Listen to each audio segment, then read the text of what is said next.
Salut les amis et bienvenue sur ce nouveau format YouCook. Aujourd'hui on est aux sources de Caudalie et on va voir qui?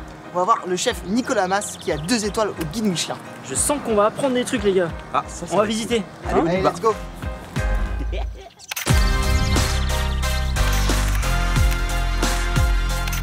Bonjour, je suis Nicolas Mas, le chef des sources de Caudalie et aujourd'hui nous allons faire l'œuf en colère. L'œuf en colère a été un des premiers plats qui a été créé à l'arrivée du grand potager. C'est le jardin des abeilles. Et il y a eu donc aussi l'arrivée du poulailler. Donc j'ai voulu faire un plat avec ces produits. Tous mes plus beaux plats se sont créés en quelques secondes. Tous ceux qui sont trop réfléchis, généralement, ils n'arrivent jamais sur la carte. Donc voici un plat simple, efficace et qui est issu de nos terres. Alors chef, est-ce que vous pouvez nous expliquer qu'est-ce que les sources de Caudalie? Tout d'abord, c'est un établissement qui est au cœur des Graves, dans une terre de vigne. Alors ce qui est super ici, c'est que le temps s'arrête. On a toujours cette sensation d'être au calme.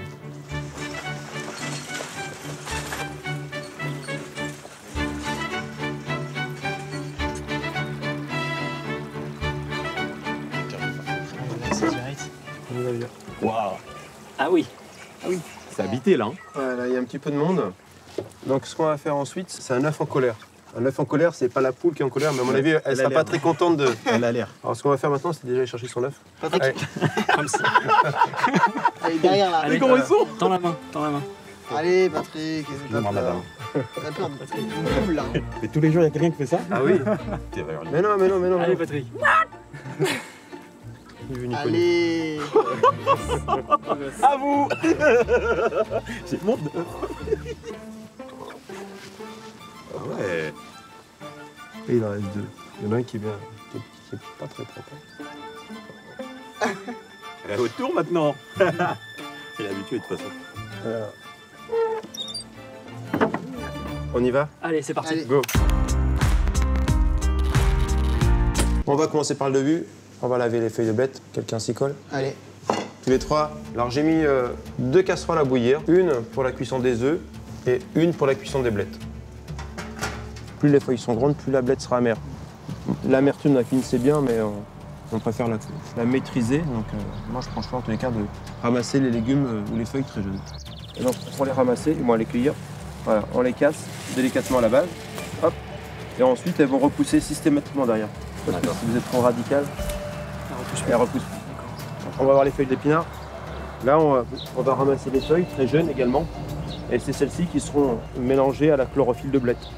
Alors là, j'ai ma chauffante qui bout pour immerger les côtes de blette. Alors là, je mets tout. Et là, je laisse cuire 2 minutes, pas plus. Ok. Ce qu'on peut lancer en même temps, c'est la cuisson des œufs. Et là, on laisse cuire 6 minutes à gros frémissement. Il faut que ça boue. Donc là, les œufs sont en train de cuire. Là, les blettes, on va légèrement les égoutter et on va les mettre dans le mixeur. Ok, là, tu rajoutes une cuillère de glace. Voilà. C'est pour compenser avec la chauffe que pro. Voilà. Et donc là, c'est vraiment le petit truc très, très simple à savoir, ce qui permet de mixer fortement sans chauffer. Hop, là, ça va faire du bruit.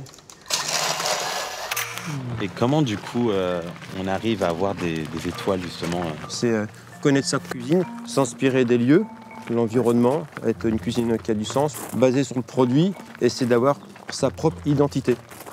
Nos œufs sont cuits, donc maintenant on va les écaler. Alors on va le casser. Néanmoins, on va les immerger, ensuite on va les conserver dans une eau pour pas qu'ils s'affaissent. Marco, tu l'as tranché en deux là. Qu'est-ce que t'as fait? Si, il est mort. Ah, il est vraiment dur Je aujourd'hui. croyais que c'était toi le meilleur. Le premier il était noir. nickel. Le premier il était Ah nickel. bah parce qu'il était frais hein. Lui, il est parfait par contre. C'est le mien ça. Ça c'est tien. Ça c'est le mien ça. Ça Ça c'est le mien ça. La pâte à filo, hop, on l'enroule et ensuite on va émincer très finement. On taille en filaments, très très fin. C'est Patrick qui va arriver derrière. Oh les gars. Non, c'est pas des roues de tracteur qu'on t'a demandé. Non, mais le truc c'est que Marc en plus il fait des juliennes de l'espace quoi. On va comparer, les gars. mais Marc, on compare rien du tout. T'as comparer, mal taillé ça, ton œuf, ça y est. Hein.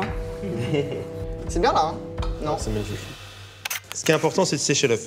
Parce qu'on va immerger l'œuf dans la friteuse, farine de riz, dans le blanc d'œuf, la pâte à filo. Et là, je recouvre de pâte à filo. Mais faut être généreux. Et ensuite, je me rapproche de mon huile, qui est à 180 degrés. Et j'immerge mon œuf. Et là, vous la laissez combien de temps environ? Une belle coloration. Belle coloration. T'as fait une balle de tennis, ça. Il dit ça dure 3 plombs.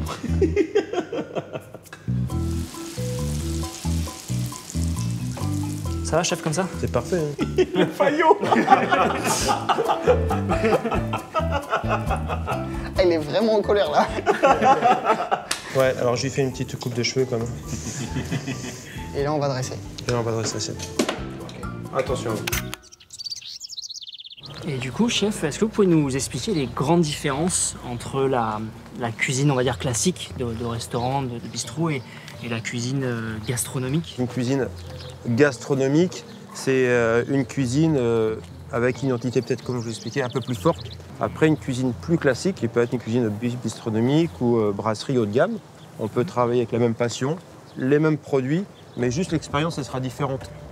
Alors on y va, on dresse, faut pas trop attendre, donc on met la purée au centre de l'assiette, juste une petite pointe pour fixer l'œuf. On enrobe dans un deuxième temps de la sauce et tu poses ton œuf au centre. Ouh là là. On dirait qu'il s'est pris un mur. Regarde, t'as vu comment tu te déconcentres? On va déguster. Bah oui. À table. Allez. Vous avez des conseils pour les gens qui débutent la cuisine ou... Il faut prendre le temps de bien faire les choses. Et puis gérer vraiment une assiette, plus elle est colorée, plus elle est saine pour la santé. Ça c'est beau. En tout cas, merci. Merci chef, à de vous. nous avoir accueillis, merci Ouais, je vous en prie, d'avoir c'est un partagé plaisir. votre savoir-faire. Personnellement, je ne me pensais pas forcément capable de faire ça. Moi, je fais plus de cuisine un peu tous les jours. Et j'avais un peu l'appréhension, mais finalement, voilà. Merci pour tout. Merci beaucoup. Merci beaucoup. À bientôt. Sur YouCook, on vous fait des gros bisous. On vous dit à très vite. Ciao. Salut.